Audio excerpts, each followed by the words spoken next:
Assalamualaikum semua. Jumpa lagi kita dalam kelas pada hari ini, kelas sains untuk tahun 6 intelek. Sihat ke semua hari ini? Okey, cikgu doakan kita semua berada dalam keadaan yang sihat dan dijauhkan daripada segala penyakit, terutamanya daripada virus Coronavirus. Okey, baiklah. Untuk pelajaran hari ini, cikgu nak sambung lagi mengenai peraturan bilik sains. Okey, cikgu dah bagi tadi link YouTube. Kamu dah tengok pada penerangan dalam video YouTube. Penerangan tu pun dah jelas. Baik, cikgu ulang lagi. Tengok balik di sini. Perkara yang perlu dipatuhi. Peraturan bilik sains perlu dipatuhi. Yang pertama, masuk ke dalam bilik sains dengan kebenaran guru. Yang kedua, buka cermin tingkap dan pasang kipas. Kenapa tu kena buka cermin tingkap dan pasang kipas? Supaya ada aliran udara di dalam bilik sains dan kita tak sesak nafas. Mana dah tahu kita tengah tengah buat uji kaji menggunakan, kita bakarkan gas, kadang-kadang gas tu meruap.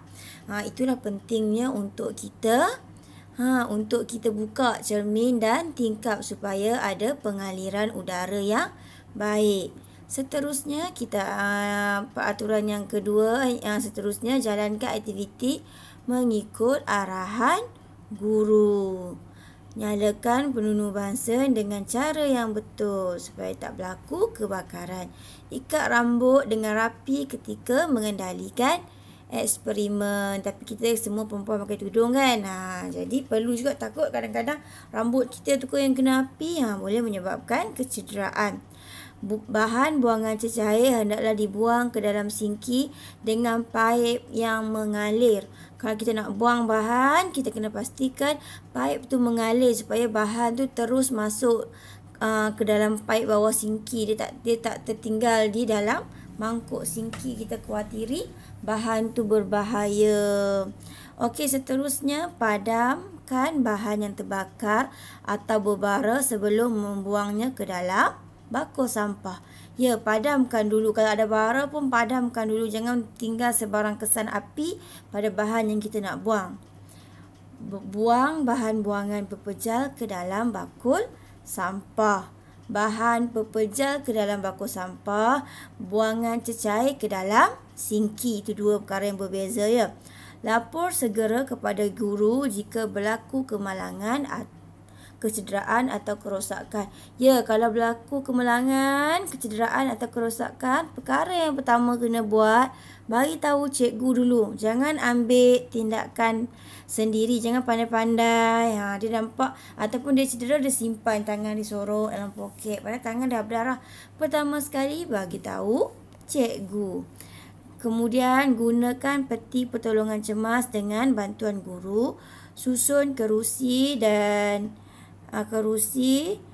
kemas. Okey, dan bilik sains sebelum keluar. Sebab tu sebelum keluar cikgu ingatkan angkat kerusi kan, supaya bilik kemas mudah kita tak nak tinggalkan sebarang kesan sebab kita buat eksperimen. Perkara yang dilarang. Perkara yang dilarang, bergurau dan berlari di dalam bilik sains. Ni biasa. Dia jumpa dengan kawan dia bergurau, jatuh kerusi, bahaya. Dalam makmal sains banyak bahan kaca, banyak bahan-bahan kimia. Jadi tak sesuai untuk kita bergurau macam dalam kelas. Nak berlari tak boleh. Seterusnya, makan dan minum di dalam bilik sains juga tak boleh. Menyentuh, menghidu atau memasukkan sebarang bahan ke dalam mulut tanpa kebenaran guru.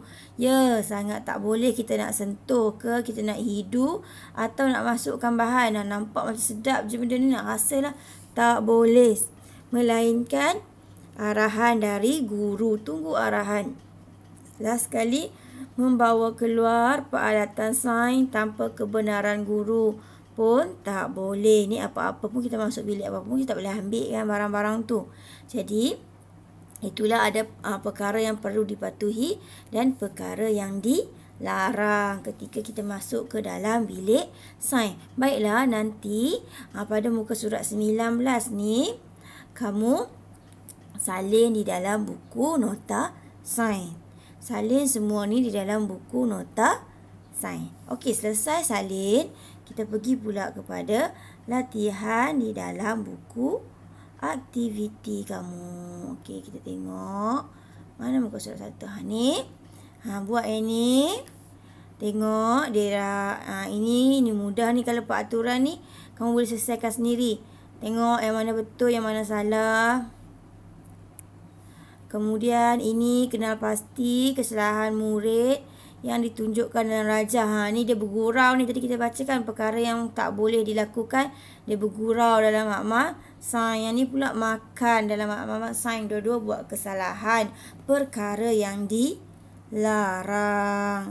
Nanti baca. Dia buat benda ni jadi apa? Dia buat benda ni jadi apa? Okey. Okey, kita pergi ke muka surat 2.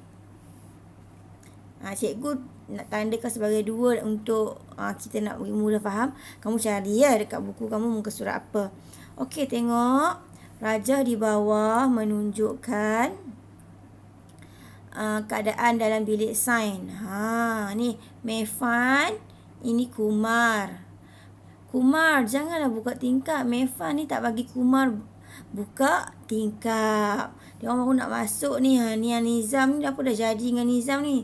Tangan dah berdarah. Kita boleh kaitkan kan, tadi cikgu dah terang. Peraturan dah boleh kaitkan. Adakah perbuatan Mefan tu betul? Betul ke? Perkara yang pertama tadi kita tengok buka tingkap dan kipas. Sekarang Mefan tak bagi buka tingkap. Betul ke salah?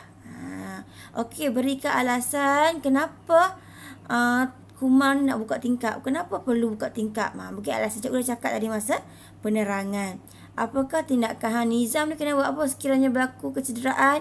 Apa perkara pertama yang Nizam perlu buat? Ni pun cikgu dah bagi tahu tadi masa penerangan. Baik, kita pergi ke muka surat ketiga. Muka 3 cikgu lah ya. Okey, ni siapkan sendiri. ABC boleh pilih jawapan. Okey, ni muka surat 4. Okey, kita tengok. Menunjukkan 3 cara murid menjalankan penyiasatan. Yang ni P, menghidu ni. Dia macam tolak asap tu kan. D ni apa, rasa ke? Siapakah yang mematuhi peraturan semasa menjalankan penyiasatan? PQR, siapa yang patuhi? Pilih. Okey, kemudian apakah kesan buruk yang mungkin berlaku kepada murid yang tidak mematuhi? Apa jadi kalau tak patuhi peraturan dalam bilik sains? Ada cikgu terang tadi. Okey, C, Azim ingin memanaskan tabung uji berisi cecair. Apa yang dia nak guna? Bulatkan jawapan. Bulatkan apa yang perlu dia guna yang betul. Dia nak panaskan tabung uji. Pilih dan bulatkan. D, apakah yang perlu dilakukan oleh murid jika berlaku kemalangan semasa penyiasatan? Ini pun sama. Perkara pertama, kalau berlaku kemalangan, berlaku kecederaan, apa kena buat? Tadi cikgu dah huraikan. Okey, baiklah. Muka surat 4. Ini muka surat 5. Ini sambungan daripada kemahiran proses sains. Okey, kita tengok muka surat 5 ni. Rajah menunjukkan satu penyiasatan yang dijalankan oleh Asrul tentang kecerahan mentol apabila Asrul mengayuh basikal pada kelajuan berbeza. Macam cikgu cakap dalam soalan sains, nak selesaikan soalan kertas 2 ni, kena baca setiap baris, setiap ayat yang dia bagi. Tengok cikgu dah baca ke atas, kita dah dapat, dia dah bagi tahu kecerahan mentol dan kelajuan yang berbeza. Dah ada maklumat pada soal arahannya pertama. Okey, tengok berikut ni dia nak kayuh basikal ni mempengaruhi mentol dia. Berikut menunjukkan keputusan yang diperoleh oleh Asrul. Kelajuan mengayuh, kecerahan mentol. Baiklah, tengok pertama sekali dapat jadual macam ni. Apa nak buat? Ya, letakkan dulu PM dan PB. Okey, bagi jadual macam ni, atas ni, seperti sini ya, atas ni PM, bawah adalah, tak lekat lah, PB. Okey. Bawah adalah PB. Mula sekali tengok je jadual. Tentukan PM dengan PB dulu. Kalau jadual macam ni, atas PM, bawah PB. Okey, terlalu perlahan, terlalu malap. Perlahan, malap. Laju, terang. Sangat laju, sangat terang. Dah nampak dah corak kat sini. Okey, berdasarkan pemerhatian dalam rajah 1, nyatakan perubahan tenaga yang berlaku. Perubahan tenaga. Kita dah belajar tajuk tahun 5, tenaga. Baik, tengok pada ni.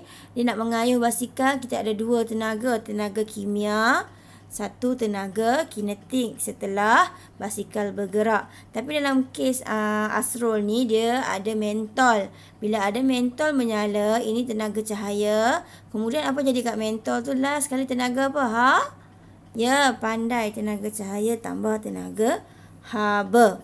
Okey, tengok. Macam cikgu kata, dia mesti tanya, nyatakan pemboleh ubah dalam penyiasatan ini. Okey, pemboleh ubahnya apa? Dah ada PM, dah ada PB. PM kita apa? Kelajuan mengayuh basikal.